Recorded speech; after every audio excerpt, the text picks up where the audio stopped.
welcome to Tales, Tunes, and Tomfoolery, starring Jerry Springer with Gene Galvin and me. I am Maria Carrelli. We are recorded live in front of a brilliant studio audience here in Folk School Coffee Parlor of Ludlow, Kentucky. And here he is, ladies and gentlemen, Judge Jerry Springer. Thank you. Yeah. Let me apologize ahead of time for not wearing my robe. Yeah, where is it? We'd like to see that. Where did you? It's what we're doing is we took a curtain from the Holiday Inn, and we're sewing it right now. So it'll be a different looking robe. But no, I'm going to be in robes. Hey, a change up tonight. Yes, what? We're excited because we have Maria Carrelli has been our third voice now for a while, and we have talked a lot with Maria about your songwriting and your performing. And you have a band, as you know, the Maria Carrelli and her band, and you perform solo and you perform with Georgia English as well. Georgia English as well. And but tonight, Maria is going to be the musical performer with her band. That's going to be very cool. Whoa. Wait, guys, am I interviewing myself? Yes, well, you could. Yeah, you're going to have to ask yourself forth. well, you talk to yourself quite a bit. Yeah, anyway, so.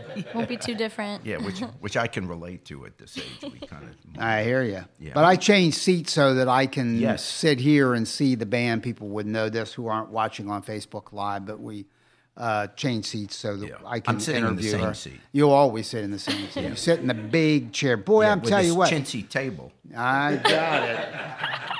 I tell you, Christmas can't be over soon enough for me. I freaking hate Christmas. I have gotten to hate Christmas. Oh man, what? Hate it. Hate it. From Saint wherever? From Saint Cecilia and Immaculate Heart of Mary, Catholic school, Xavier University. Yes. Graduate degree from Xavier University as well. The thing that pisses me off about Christmas is an odd thing. I have a very good rapport with my wife. You know that. Absolutely. You know that, Maria. You can't fake that. Very you could little see chance me. that they're going to appear. You two are going to appear before me in court. No. Well, actually, not that surprise. Surprise. Yeah, I'll see you next week. See you next week. I'm on the docket. Yeah. But so I love my wife, and God love her, man. When Christmas rolls around, she makes our condo a winter wonderland. She's got some stuff that we keep in storage. We got storage. Sweet. Yeah. It's very cool, and she's got nutcrackers and this and that, and it just makes it really cool.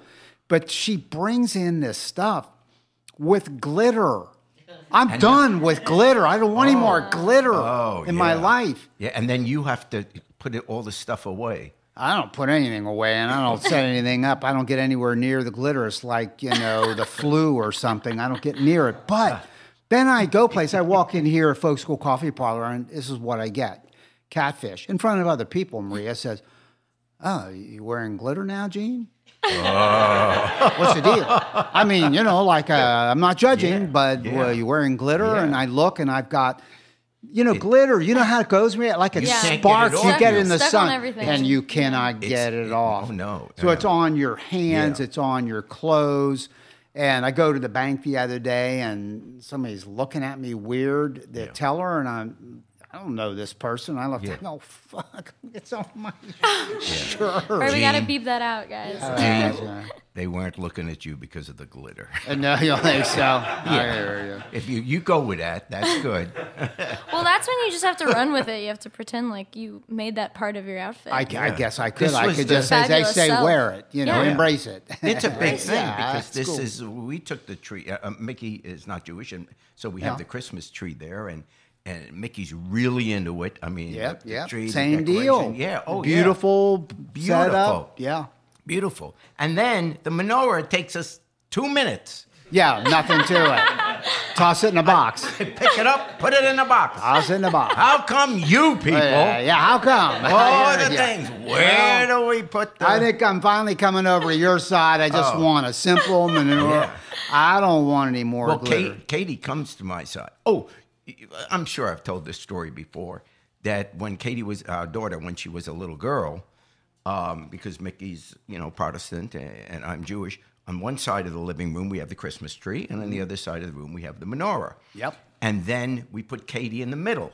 And at the count of 3, we go, here, Katie, here, Katie. Yeah. And whichever way she goes, that's what she is. Yeah. Now, in the end, I told her, follow the money. So she's been Jewish. Yeah. We give gifts. Time. You give just do, re, mi. Oh, yeah. Got an idea.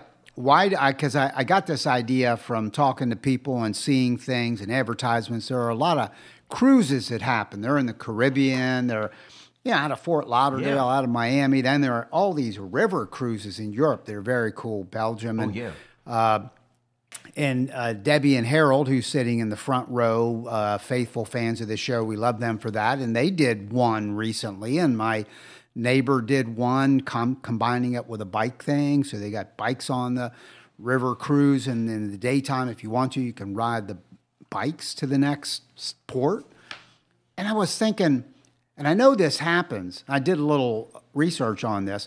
A lot of performers do river cruises and other cruises for the sake of economics. That is to say, they help the cruise line draw a crowd, fans of that celebrity, let's say. They pay the money, they go on the cruise, and then the celebrity or celebrities entertain the people as part of the deal. Yeah, well, with me, why not just get a rowboat? No. We're not going to need a big boat. Why couldn't we float the idea of having a Jerry Springer podcast cruise? And by the way, what they'll do is they'll do some cruises where it's an element of the cruise. Because if you're not going to draw 1,000 people to fill up a boat, or you do a river cruise where it's 70 people, 75 people, a doable number. Yeah. And what I was thinking is we could do several podcasts from the cruise. People could come just like they come here in the evening, maybe not even every night. But then have some musical performers like yourself, Maria, and your band. And come on. And then the deal is, if we can sell out the cruise, don't you think you then get a free ride on the cruise? What an idea. Well. See, now watch his reaction, because he doesn't need any help to pay for a cruise. Yeah. I'm not going on any cruise unless I get some kind of deal. And Jerry's like, I don't want to go on a cruise with you. This is true. And what's your reaction to this? Well, actually, you'll be surprised. All right, let's see what we got here. Yeah, this is true, and we can discuss it. But you know, fresh. I'm what do you got? 75. So Mick was saying, well, what do you want? And we're not going to have, the big party we normally have, with my childhood friends. So we actually thought that the 3 couples that normally go sometime late this summer, we would go on one of those river cruises. Holy crap, we don't need a podcast cruise. What do I need a podcast cruise for? The only question now is whether Maria and the gang come along. Wait a second. Yeah. Hey, that's a pretty interesting idea. Yeah, Mickey actually talked about it earlier this week. God, love Mickey. That would be love Mickey.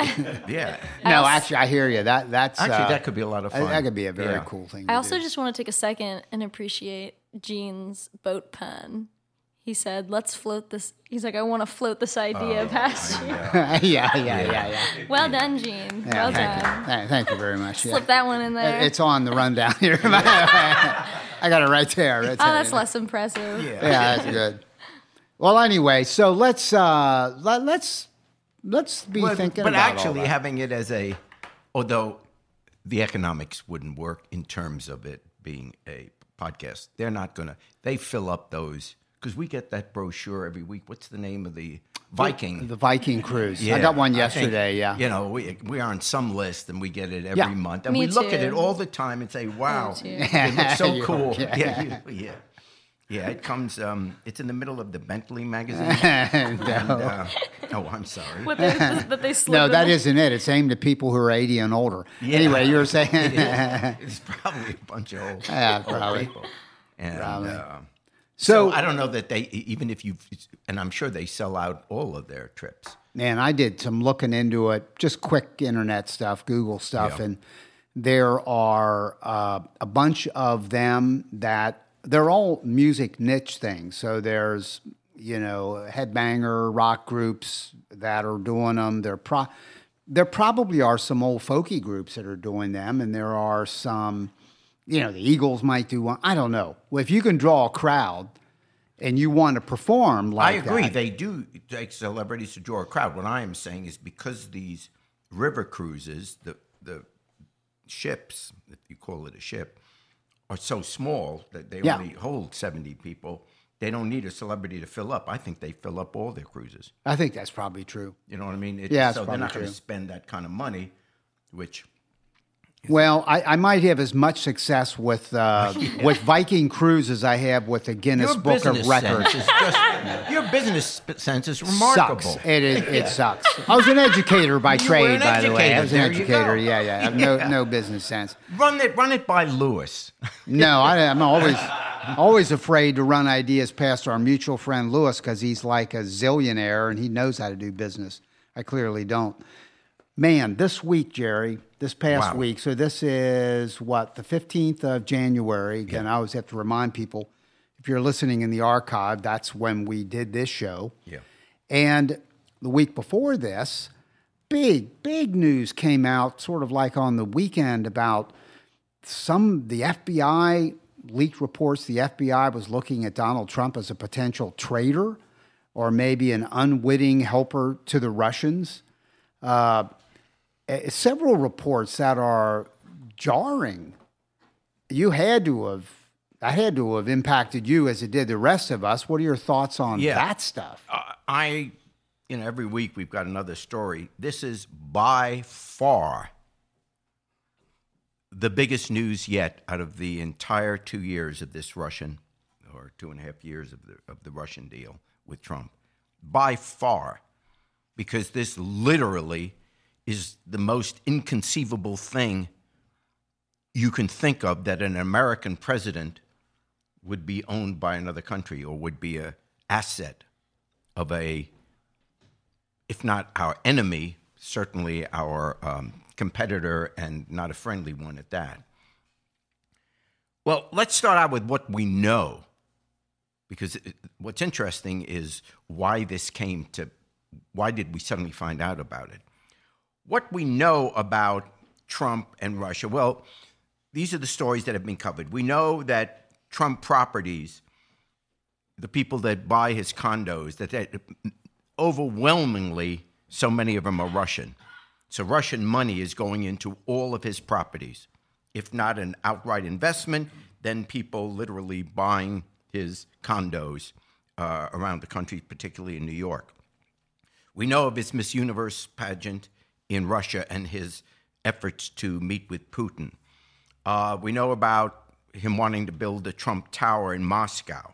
We know what happened at the Republican convention, where the only thing Trump wanted changed in the Republican platform was support for Russia when it took over the Ukraine, or parts of the Crimea, parts of the Ukraine. We know that everybody around Trump is has lied about their meeting with Russians. Every one of them has lied and eventually told the truth when they were threatened or, in fact, prosecuted, and when some of them have already pled guilty. So the common denominator with all those people is that they were lying about their connection to Russia. We know about the Trump Tower meeting, which involved, his son and his son-in-law, and we know about Trump Jr. wanting to create a back channel with Russia through the Russian embassy. We know about the firing of Comey. We know that the day after he fired Comey, he met with the Russian ambassador and representatives in the Oval Office with no Americans permitted in there. The only reason we have pictures of all that is because the Russian photographers were in there taking pictures. And we know what we heard him say, I got rid of Comey, he's a nut job, and, the pressure on me is now gone. So we know about how angry publicly he got with Sessions recusing himself from the Russian investigation. We know about his resistance. In fact, even today, there are hearings that the administration wants to ease the restrictions on the on the Russian oligarchs that are close to Putin. In other words, he wants to do away with the sanctions that our Congress has put on the Russians for their interfering in our election. So we know all of that. None of that is debated even by the Trump people. They pled guilty to it. So no one denies that. That's what we know. We also know that all of these things, Trump is doing Putin's bidding. Everything Putin would want out of America, Trump has now given him. Putin wants us out of Syria so that Russia can back Assad and put down their flag in the Middle East and become the major influence in the Middle East, pushing America out, getting America to withdraw its troops from Syria. He wanted America to no longer protest his taking over the Ukraine and his pushing on taking over Crimea and pushing itself to expanding into the Ukraine. And Trump supported Putin on that. He wants America to do away with the sanctions. Trump is doing that. He wants America to pull out of NATO. And just the last 2 days, there's this report that Trump has actually been suggesting to his people and asking, why can't we pull out of NATO? For 70 years, relative world peace, certainly in Europe, has been kept because of NATO. If America pulls out of NATO, there's no NATO anymore. The Russians can expand into the rest of Western Europe, and there's nothing there, no power there strong enough to stop them. And Trump wants to withdraw from NATO. He wants to undermine the European Union. Today, he's come out in favor of Brexit. Well, today we found out that Brexit is falling apart. The European Union is falling apart. England may be pulling out. America may be pulling out of its working with the European Union. Trump talks to the French president and says, pull out of NATO. It's unbelievable. Trump is doing everything Putin wants. Undermining American democracy. Trump goes after our courts. Trump goes after the press. Trump goes after minorities. Weaken all our American alliances, pulling out of the environmental treaty, the Paris Accords. Everything Putin wants, Trump is doing. So, we know all the things that have been done.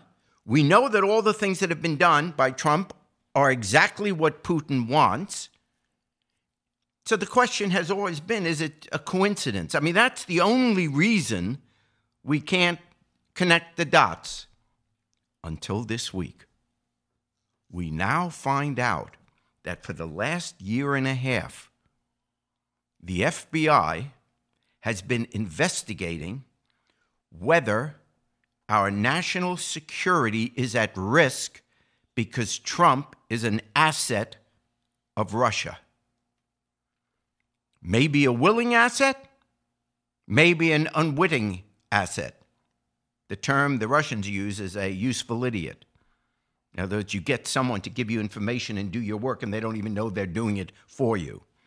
Maybe the deal is, Trump could be in it just for financial reasons. He wants the Trump Tower built in Moscow. He wants money for his properties. So he could be doing it for personal reasons, but it's exactly what Russia wants. And now the FBI has been investigating this. Why is this significant? Never in American history has an American president been under suspicion for working for a foreign power. If you wrote a movie about that, the producers would throw you out. They'd say, that's stupid, that's not going to sell. But oh my gosh, this is so critical. There's no playbook how you investigate.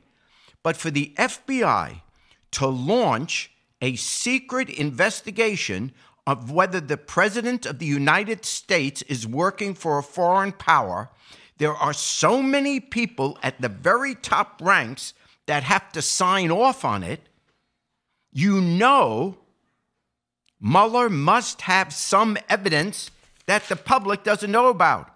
Everything I've been saying, we know this, we know this, we know that wouldn't have done it. Because otherwise we would have known that.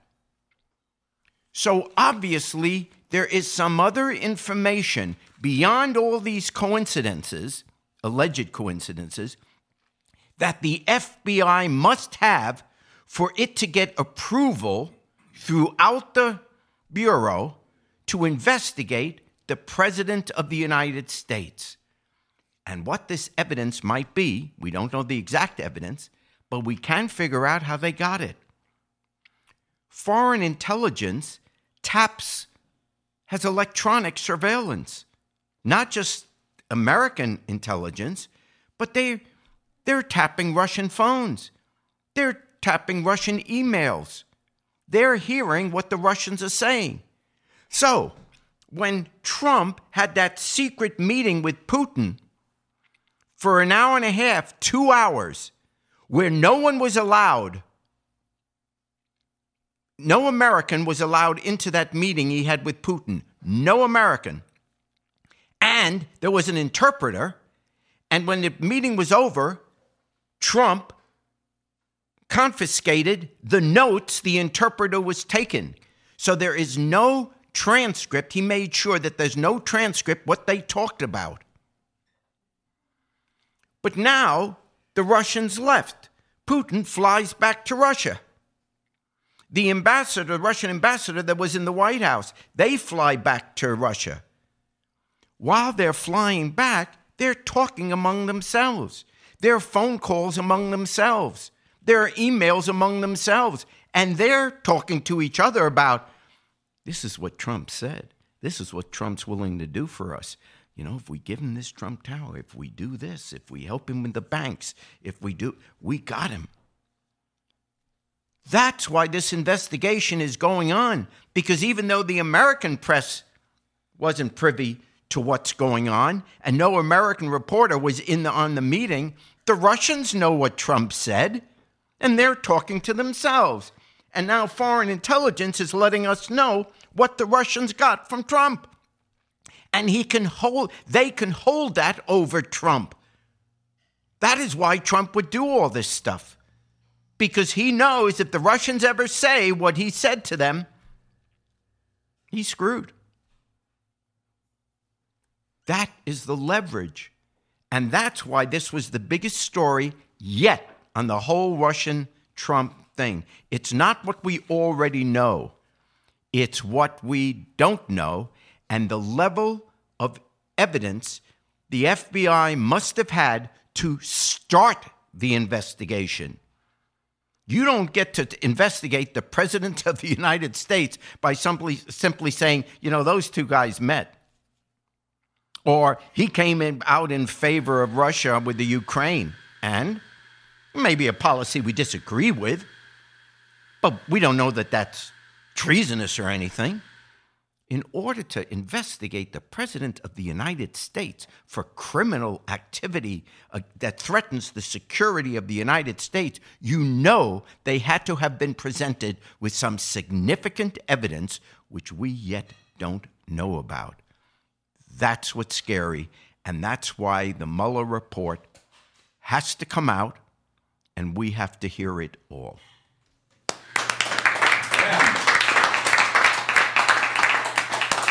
All right, we're going to ask Maria Carrelli to step from her chair up to the microphone. Wow, nicely done. She didn't even trip. She did it, and she's joined by members of her band. I'm going to ask you, hey, why don't we, Maria, as they're setting up, introduce the guys in your band. Yeah.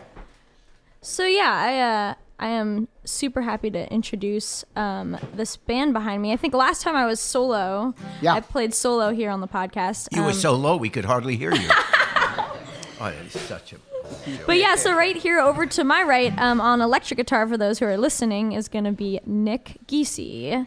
And we got Nick Blasky over there on drums. And Lenny Hickey over here to my left on the bass guitar. And the name of your group? The Dudes. You don't have a name for the group? I do not have a name just yet for the guys, but for Give now... them a name like the... Maria Carrelli and her band. They deserve it. How about the Springerinos? It's got a ring. All right, do a song for us, Maria, and then we're going to chat with you on the other side about all of this. Sounds good. This first one is a song called Feels All Right, and I wrote this one about being on the road because I've done a little bit of touring here and there, and sometimes when you're on the road long enough, it starts to feel like home.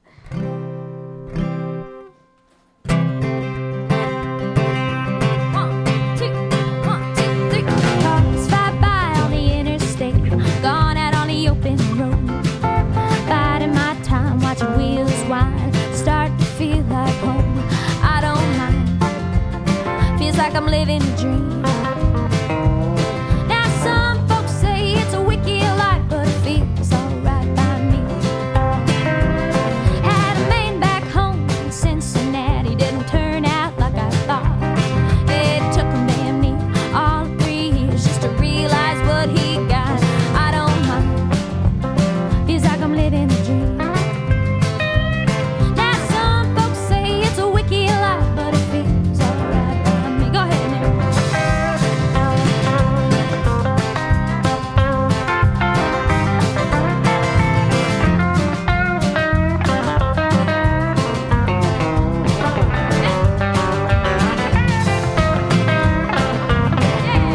I've spent a good while my whole life being what others want me to be. Act like a lady, walk like one, but I'm gonna do as I damn well please. I don't mind, feels like I'm living a dream. Now some folks say it's a wicked life, but it feels alright by me.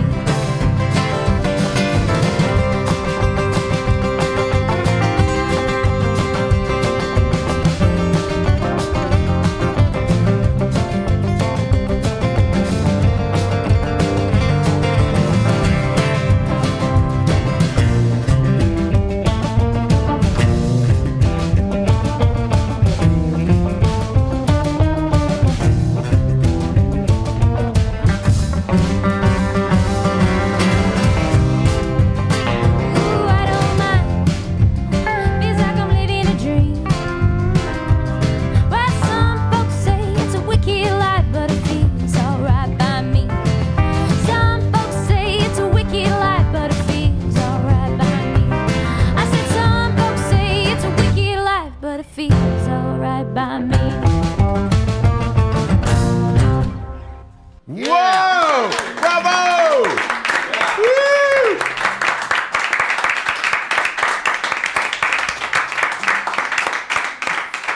Thank you. That's a great sound, Maria. Yeah, that really and that is. you were talking last week when we were chatting about music about how you shift around a little bit, which is awesome, and you're evolving in your music and sampling different styles. This is a little more rockabilly, which is fantastic sound. Yeah. And by the way, the song, there have been a lot of songs written, I suspect, about the hard life of on the road. Wears you out, beats you down, makes you drink, blah, blah, blah. And this song is different. This song is, on the road again makes you feel that too, Willie Nelson thing. Yeah. That I love being on the road. I can't wait to get back out on the road. Yeah. And I like that sentiment that's in that Thanks. song. Yeah, that's what...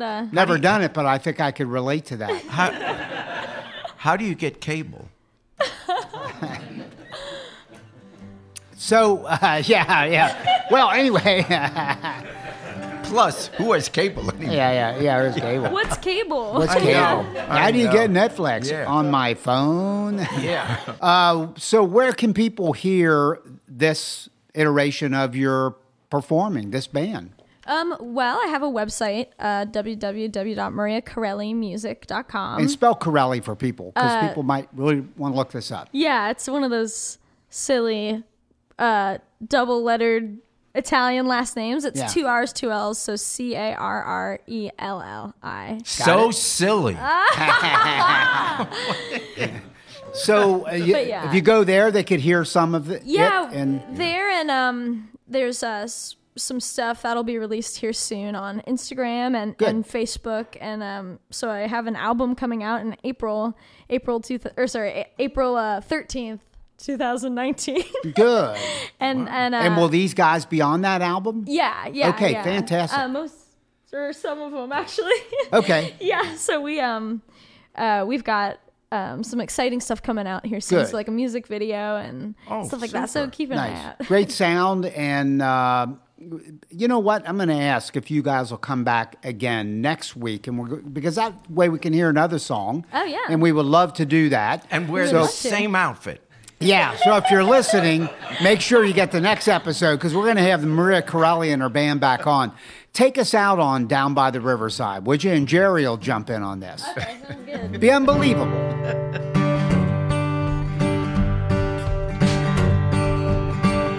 I'm gonna lay down my burdens down by the riverside, down by the riverside, down by the riverside. I'm gonna lay all my burdens down by the riverside. I'm gonna study war no more. Ain't gonna study war no more. Ain't gonna study war no more. Ain't gonna study war no more.